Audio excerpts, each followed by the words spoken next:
Olá, meu povo, tudo bem? Professor Vitorino Rodrigues, com mais uma aula de língua portuguesa para o 8º ano. Nossa segunda semana após o retorno das férias, então eu acredito que todos ainda estão, vamos dizer assim, ainda revigorados, né? 15 dias parece pouco, mas dá para a gente repor as energias, não é verdade? Pegue caderno, lápis, caneta, o material todo.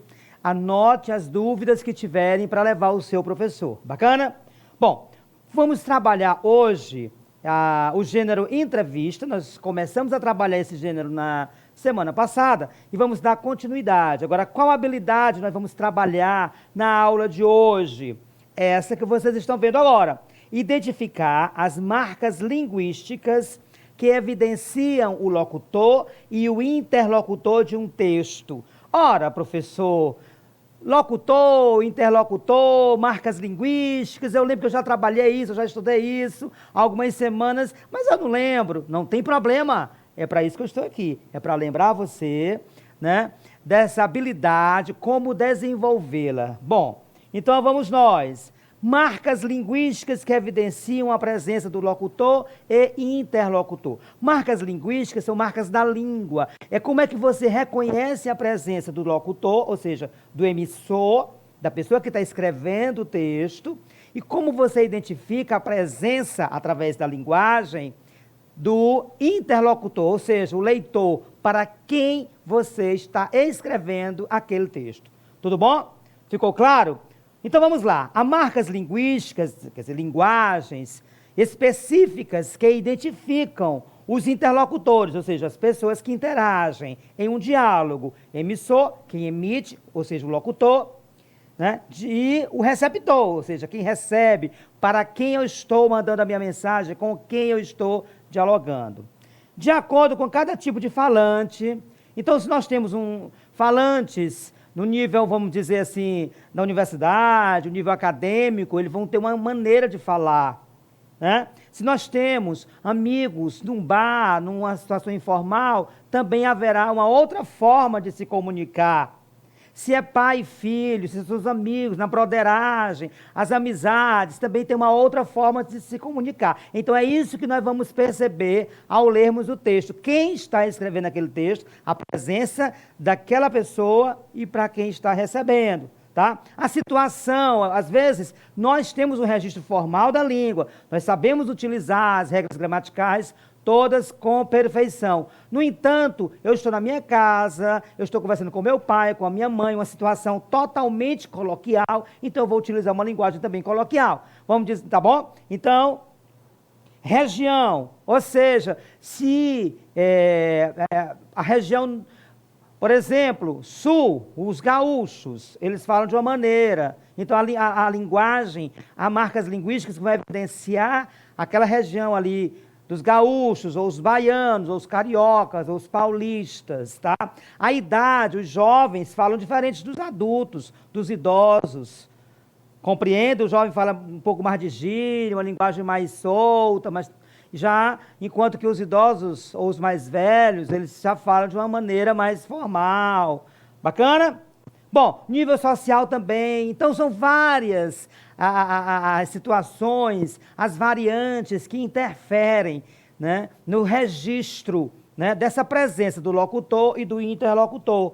Por exemplo, o idoso muitas vezes tem dificuldade para compreender a fala do jovem. Por quê? Ora, exatamente porque a sua forma de falar é mais formal, como eu disse antes, é diferente da linguagem que o jovem utiliza, que é informal, é através da gíria, tá ligado? Ok? Bacana? É isso aí. Bom, o que é que eu posso identificar no texto que marca essa presença do locutor ou interlocutor? Quais são esses elementos? O tipo de linguagem, tá? Formal, informal, regional, científica, técnica. É por isso que às vezes a gente lê um trecho e lá naquela provinha que você faz, assim, qual é o tipo de linguagem que predomina? Ah, a linguagem formal, a linguagem informal, tá? Então, um tipo de questão que pode ser cobrada. Lembrando que a linguagem formal é aquela linguagem que obedece às regras gramaticais, né, que tem toda aquela preocupação com a pronúncia correta das palavras, com a escrita das palavras, com ortografia, tudo isso. Essa é a linguagem formal. A informal é uma linguagem que é mais livre. Por exemplo, quando nós estamos conversando, muitas vezes nós nem falamos a palavra toda, falamos por gíria, falamos, enfim. Então, essa maneira mais espontânea, mais livre, mais assim, sem essa presença de tantas regras, é o que nós chamamos de informal. Regional, já falei, identifica uma região, o baiano, o paulista, carioca, gaúcho. Científica é aquela linguagem que tem aquela, nos textos, por exemplo, nos artigos de divulgação científica, nós estudamos, apresenta palavras dessa ordem, da científica, da ciência, da biologia ou da informática, ou seja, alguma coisa que é específico da ciência, daí científica, tá? Quando nós lemos, por exemplo, conteúdos mais voltados para a medicina, enfim, para a saúde, aí alguns termos técnicos estão ali ligados àquela ciência, àquele conteúdo, àquela disciplina, tá? E técnica também, por exemplo, sei lá, um texto que divulga avanço da informática, vai ter uma linguagem técnica ligada à informática, tá? Nós temos a linguagem do jornalismo, enfim. São várias as possibilidades. Bacana? Nós já vimos isso, eu estou apenas revisando. Os pronomes e verbos em primeira pessoa. Ora, quando você encontra no singular ou plural, nós, temos, vamos, isso fica claro que o emissor, o locutor, está ali presente. Ele se coloca ali também naquele texto, né? Por exemplo, eu, nós, minha, meu, conversamos, sonhei. Esses verbos, essas desinências verbais aí, conversamos, sonhei, né? Isso aí identifica a presença do locutor. Então, eu, minha, né, meu, porque são pronomes de primeira pessoa. Bacana? Então, aí são referências da presença do locutor. Pronomes e verbos em segunda pessoa, ou pronome de tratamento, tu ouviste, sabes me dizer. Então, são verbos que estão conjugados na segunda pessoa, ou seja, a pessoa com quem eu estou falando. Teu sorriso, tua vida. Quando eu utilizo esses pronomes possessivos também de segunda pessoa, eu estou ali entendendo que eu estou conversando, o leitor está ali participando daquele texto, estou me dirigindo diretamente ao meu leitor, tá? Pode ser um pronome de tratamento, você, por exemplo, que é uma forma de tratamento mais informal, também dá conta da presença, né? Amais, vós, quando nós falamos, nós rezamos normalmente, nas nossas orações, enfim, há palavras ali, há verbos que estão ali se referindo a Deus, a uma divindade, e eles normalmente são dados ali na segunda pessoa do plural, vós, que estais, né? Beleza? Essa terminação aí, S, amais, indica que é a segunda pessoa do plural, e também do interlocutor, ou seja, a pessoa com quem eu estou falando, tá? Bom, então, relembrando essas informações, nós vamos falar novamente quando formos analisar algumas questões, vamos ao texto de fluência da semana. Nós sabemos que a cada semana temos um texto em que vocês treinam a leitura, gravam aquele áudio, encaminham ao seu professor para que seja avaliado ali a velocidade da sua leitura, a qualidade, o ritmo, se você comete X erros ao ler o texto, né? Então, várias questões que se você lê compreendendo o que está lendo, formando sentido ao ler as palavras, as frases, os períodos, os versos, enfim, quando você lê uma estrutura ali daquele texto, e você, à medida que você vai lendo, você transparece para alguém, deixa transparecer para quem está lhe ouvindo que você está compreendendo aquilo, tá? Está construindo sentido, significado, tá? Bom, o texto de influência dessa semana é uma entrevista com Ziraldo. Outubro tem o Dia das Crianças, o Dia do Livro e o dia do aniversário do Ziraldo Alves Pinto, mais conhecido por Ziraldo. Combinação dos nomes de sua mãe, Zizinha, com o de seu pai, Geraldo. Nacionalmente, conhecido nacionalmente, desculpa, olha, acabei de errar, né? E eu ensinando para vocês não errarem. Não, a gente pode errar também, tá? O treino é exatamente para a gente diminuir a quantidade de erros possíveis. Ele é o criador, voltando, ele é o criador do personagem Menino Maluquinho, conhecido nacionalmente por crianças e adultos. Personagem que rendeu 2 filmes, mais de 10 peças de teatro e agora virou ópera. A estreia mundial será na cidade mineira de Juiz de Fora, no dia 11 de outubro, véspera do Dia das Crianças. Aos 71 anos exatos, no dia 24, o pintor, cartazista, jornalista, teatrólogo, chargista, caricaturista e escritor, né? É pai de dezenas de outros personagens como The Superman, o Mineirinho, o Come Quieto. Sem falar do hebdomadário Pasquim. Quem não se lembra, né? Ziraldo tem seus trabalhos produzidos para o inglês, espanhol, alemão, francês, italiano e basco. O hebdomadário, para quem não sabe, é um semanal, Pasquim, um jornal aí, salvo engano, da década de 60, 70, que tinha ali a sátira como principal mote para discutir questões políticas, ok? Você que nasceu no dia 24 de outubro de 1932, em Caratinga, Minas Gerais, como foi a sua infância? Sou o mais velho de 7 irmãos e também o mais velho de 33 primos. Tive uma infância muito feliz, amei e fui amado e sou o mais querido das minhas muitas tias. De maneira geral, toda criança tem o hábito de desenhar no chão, nas paredes ou nas folhas que encontra pela casa. Você também era assim? Quando teve consciência de que desenhar era uma habilidade pessoal? A mais antiga lembrança da minha infância sou eu desenhando. Minha mãe dobrava, costurava e fazia pequenos livros de papel, manilha, para eu ilustrar com minhas historinhas. Isso ainda na década de 30. Com que idade seu primeiro desenho foi publicado? Você está perguntando profissionalmente? Foi o mais ou menos no meio para o fim da década de 40, quando cheguei ao Rio de Janeiro para ser desenhista de histórias em quadrinhos. Não era uma profissão, ainda não é, no Brasil. As histórias vinham todas dos Estados Unidos.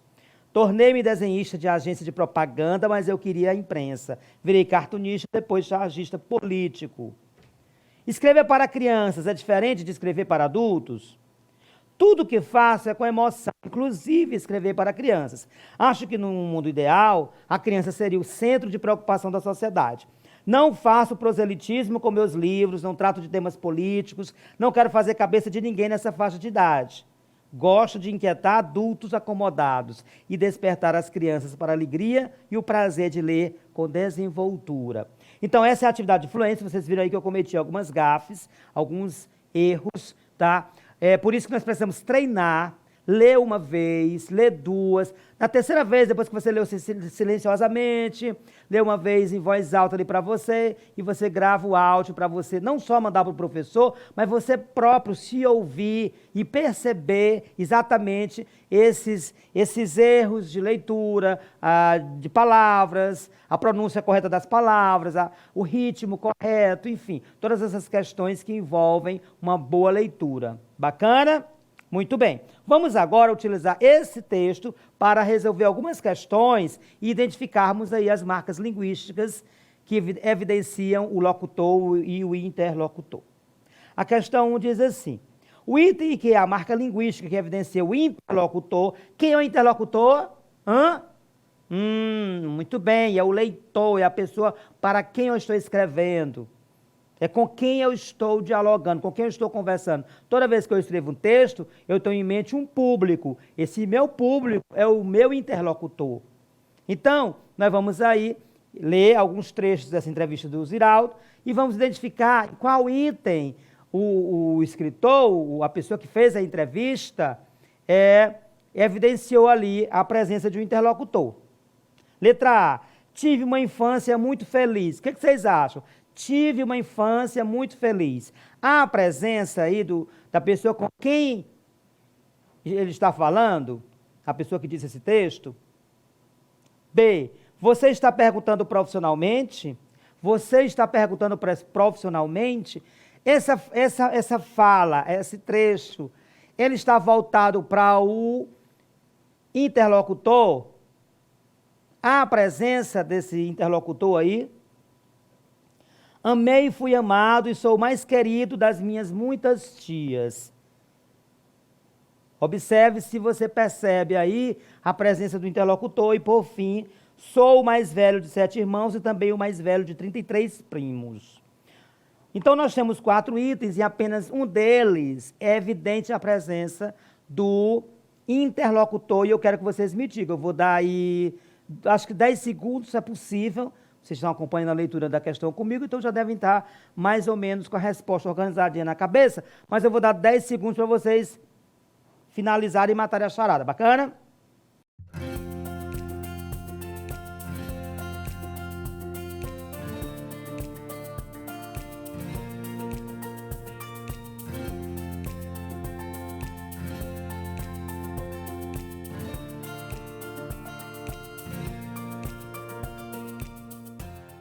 Então, vamos lá aos itens. Tive uma infância muito feliz. Ora, nós temos aqui um verbo tive. Quem teve? Eu tive. Eu, primeira pessoa. Ora, se o verbo, a forma verbal tive a primeira pessoa, então ele não é o interlocutor. Nesse momento, a referência é ao locutor. Eu, primeira pessoa. Então não é a letra A. Você está perguntando profissionalmente? Observe que quando eu repito essa frase aqui diante para você, aqui diante dessa câmera, para você que está em casa, você, naturalmente, quem está assistindo agora a aula pela TV, se sente, é como se eu estivesse falando com a própria pessoa que está assistindo TV, ou seja, com o meu interlocutor, a pessoa que está do outro lado aí, né? Aí na sua casa assistindo a aula. Por quê? Porque nós temos aqui o pronome você, que é um pronome de tratamento, ou seja, se refere à pessoa com quem eu estou falando. Ou, resumindo, ao meu interlocutor. Entenderam? Você que está aí. Compreende? Letra C, só para nós confirmarmos que a resposta correta é a letra B, veja a letra C, ó. Amei. Quem amou? Eu.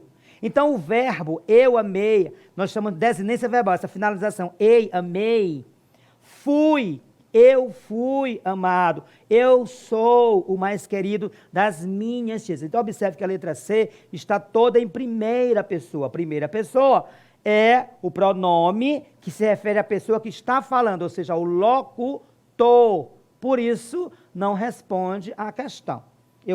Não é o locutor, eu quero o interlocutor, ou seja, com quem eu estou falando. Eu sou o mais velho de 7 irmãos e também o mais velho de 33 primos. Eu sou também locutor. Então, a única que realmente marca a presença do interlocutor é a letra B, você. Esse você é um pronome, por isso nós chamamos marca linguística, uma marca linguística, a linguagem aí, e evidenciando a presença desse interlocutor. Bacana? Assim como nos verbos que eu falei. Vamos à próxima. Questão 2. A marca linguística que identifica o locutor. Agora eu quero saber a pessoa que está falando, tá? Locutor. Vamos ver. Letra A. Você que nasceu no dia 24 de outubro de 1932, em Caratinga, Minas Gerais. Você que nasceu, ele nasceu, você. Esse pronome você, né? Se você lembra da questão anterior, você já matou essa charada, mas eu vou prosseguir com as outras alternativas. Com que idade seu primeiro desenho foi publicado? Seu. Não é, quando eu falo seu desenho, eu me refiro a quem? A mim que estou falando ou a você, ou ao meu interlocutor? Vão pensando aí, eu acho que vocês... Gosto de inquietar adultos acomodados. Gosto. Quem gosta? Eu gosto. Primeira pessoa ou a pessoa com quem eu estou falando? Você gosto. Fica estranho, né? Sei não. Vamos lá. Letra D. Como foi a sua infância? A sua infância. Eu estou me referindo à infância minha, ó. Minha é minha, primeira pessoa, né? Então, se a sua infância é a infância da pessoa com quem eu estou falando. Bom, eu tenho a impressão que você já sabe a resposta. 10 segundinhos para vocês arrumarem na cabeça. Pode ser que eu tenha falado de alguma maneira assim que vocês não entenderam, mas você analisa os itens agora e você vai saber identificar a presença do locutor, ou seja, primeira pessoa, a pessoa que está falando.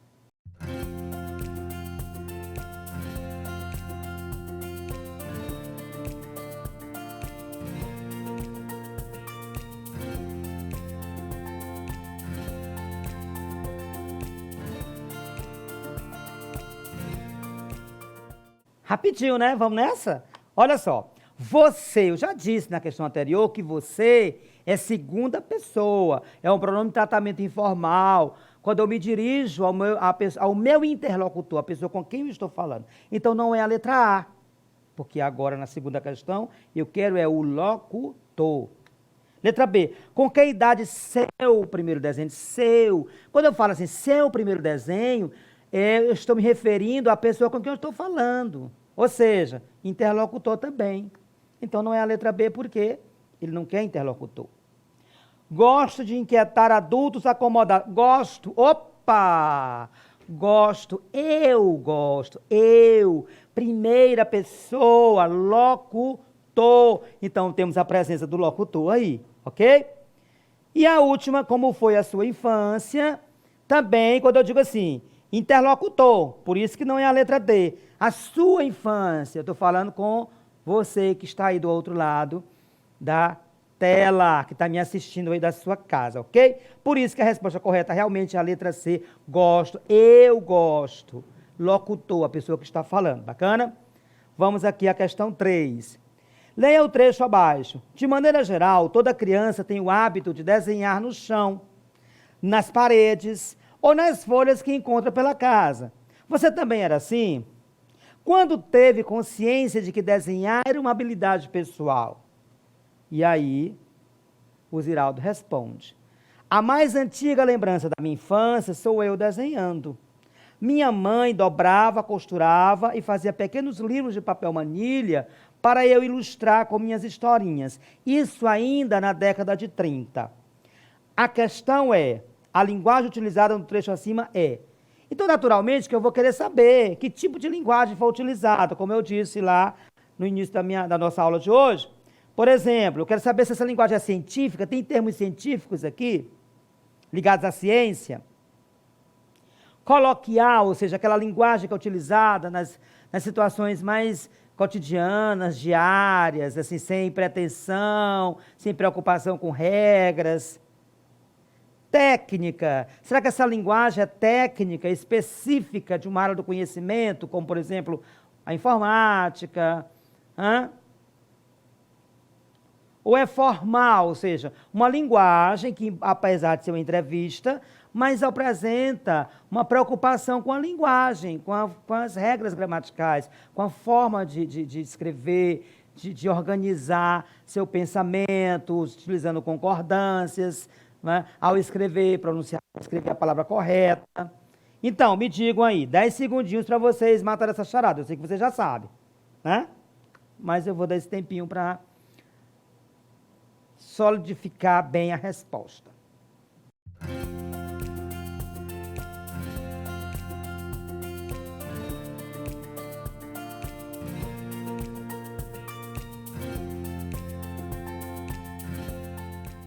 Olha só, científica, olha gente, aqui não há, e apesar de ser um livro, uma entrevista que se refere a um escritor, né? Aí não tem nada, ou seja, mas é um escritor de literatura infantil, de textos para criança, não há nada aqui ligado aqui, propriamente à ciência, termos relacionados a esse universo, tá? Coloquial, também não, apesar de ser uma entrevista, mas observe que há uma preocupação linguística em organizar o pensamento, realizar as concordâncias corretas do substantivo, indicadores, que são adjetivo, numeral, artigo, né? A concordância verbal, que é aquela preocupação de que se o sujeito está no singular, o verbo também vai estar no singular e vice-versa. Então, há uma preocupação, né, com as regras gramaticais. Portanto, se essa preocupação significa dizer que há uma formalidade, ou seja, nós temos aí uma linguagem formal, tá? Ah, professor, e técnica? É um livro. Pô, nós temos aí um escritor, mas observe que não há uma preocupação e não há presença de termos relacionados, por exemplo, à literatura infantil, à literatura em si, termos específicos dessa área do conhecimento.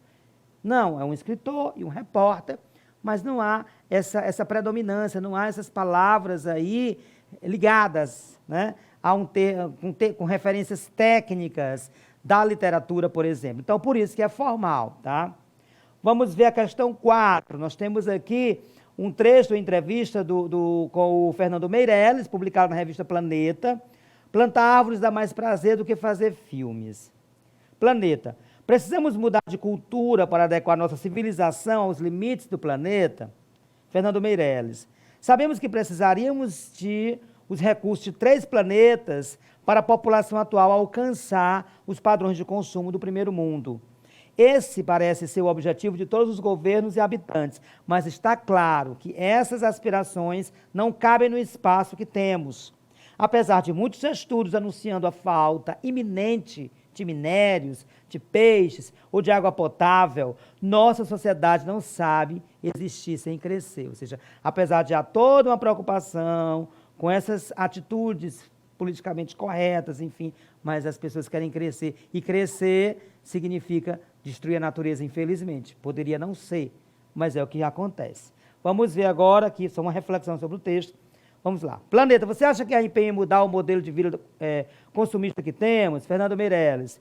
Muito pouco. Ambientalista ainda é sinônimo de chato. É gente contra o progresso que acredita que comida nasce em supermercado. Diz a inacreditável senadora Cátia Abreu. Em curto prazo, entendo porque se associa crescimento a bem-estar. O problema é que a visão de longo prazo não cabe no sistema visual dos homens públicos. Eles trabalham com horizontes que vão, no máximo, até as próximas 2 ou 3 eleições. Marca alternativa onde a palavra destacada evidencia a presença do interlocutor. Mas está claro que essas aspirações não cabem no espaço que temos. Nós temos. Opa, nós, primeira pessoa do plural, tá certo? Não. Porque primeira pessoa do plural é locutor e nós queremos quem? O interlocutor. Então vamos para a letra B. Em curto prazo, entendo porque se associa crescimento ao bem-estar. Entendo. Opa, quem entende? Eu entendo. Então esse verbo aí marca a presença também do locutor, primeira pessoa. Então não é a letra B, porque nós queremos, ao contrário, o nosso interlocutor. Você acha que há empenho em mudar o modelo de vida consumista que temos? Opa, você, eu estou insistindo no você, mas nós vimos também outros pronomes, como seu e sua, que são marcas do interlocutor, né? Precisamos mudar de cultura para adequar nossa civilização. Nossa, observe que nossa é um pronome possessivo da primeira pessoa do plural. Portanto, a resposta correta realmente é você que é segunda, que é pronome de tratamento, portanto, se refere ao interlocutor. Bacana? Vamos encerrar nossa aula por aqui. Muito obrigado por estarmos juntos. E amanhã temos mais aulas. Espero que vocês estejam mais uma vez aqui conosco. Fiquem bem, fiquem em paz. E amanhã estaremos aqui nesse mesmo horário. Obrigado. Tchau, tchau.